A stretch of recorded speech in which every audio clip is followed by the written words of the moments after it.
മണലൂർ ഗ്രാമപഞ്ചായത്തിലെ മാതൃകാ വികസന പദ്ധതിയായ നവമണലൂർ പ്രൊജക്ടിന് തുടക്കമായി. മണ്ഡലത്തിലെ 9 ഗ്രാമപഞ്ചായത്തുകളിലെയും ഗുരുവായൂർ മുനിസിപ്പാലിറ്റിയിലെയും ജനപ്രതിനിധികൾ, സാമൂഹിക രാഷ്ട്രീയ സാംസ്കാരിക പ്രവർത്തകർ പങ്കെടുത്ത ജനകീയ സദസ്സിലാണ് പ്രൊജക്ടിന് തുടക്കം കുറിച്ചത്. മണലൂർ MLA C രവീന്ദ്രനാഥ് പദ്ധതി വിശദീകരണം നടത്തി.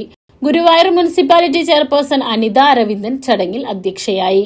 മുല്ലശ്ശേരി EMS കമ്മ്യൂണിറ്റി ഹാളിൽ ചേർന്ന ജനകീയ സദസ്സിൽ ആഗോളതാപനത്തെയും കാലാവസ്ഥാ വ്യതിയാനത്തെയും പ്രതിരോധിക്കുകയും കാർഷിക വികസനം ലക്ഷ്യമിടുകയും ചെയ്യുന്ന കാർബൺ ന്യൂട്രൽ മണലൂർ, മനുഷ്യവിഭവശേഷി വികസനത്തിനായുള്ള സർഗോത്സവം, ഗതാഗത വികസനത്തിനായുള്ള ഗ്രാമീണ റോഡ് വികസന മാസ്റ്റർ പ്ലാൻ, രോഗപ്രതിരോധത്തിലൂന്നുന്ന സമഗ്ര ആരോഗ്യ പദ്ധതി, കുടിവെള്ളം, ഭവനം, പട്ടികജാതി വികസനം എന്നിവയടങ്ങുന്ന സമ്പൂർണ്ണ വികസനം, ഏറ്റവും ആധുനികമായ വിദ്യാഭ്യാസം മണലൂരിൽ എത്തിക്കുന്ന ജനകീയ വിദ്യാഭ്യാസ പദ്ധതി, വനിതകളുടെ നൈപുണ്യ വികസനത്തിനായുള്ള വനിതാ ശാക്തീകരണ പദ്ധതി തുടങ്ങി 7 പദ്ധതികളാണ് നവമണലൂർ പ്രൊജക്ടിന്റെ ഭാഗമായി അവതരിപ്പിച്ചത്. കാർബൺ ന്യൂട്രൽ മണലൂർ പദ്ധതിയുടെ തുടക്കം കുറിച്ചുകൊണ്ട് സംസ്ഥാന ഔഷധ സസ്യ ബോർഡിൽ നിന്നും ലഭ്യമാക്കിയ തൈകളുടെ വിതരണോദ്ഘാടനം ചൊവ്വന്നൂർ ബ്ലോക്ക് പഞ്ചായത്ത് പ്രസിഡന്റിന് നൽകിക്കൊണ്ട് MLA നിർവഹിച്ചു.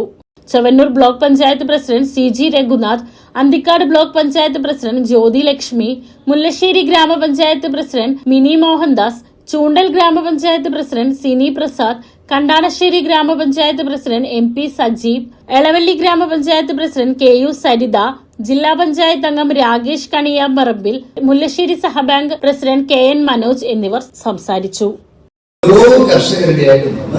അവരുടെ വരുമാനം ദിനംതോറും വർദ്ധിക്കുന്ന രീതിയിൽ അതിനെ പ്ലാൻ ചെയ്യണം.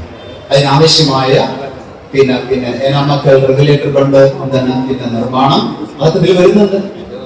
ഇടിയഞ്ചിറ എന്താണ് അതിന്റെ പ്രശ്നം പരിഹരിക്കല്. അതുപോലെ ജലസേചനം മുഴുവൻ ഇതിൽ വരും.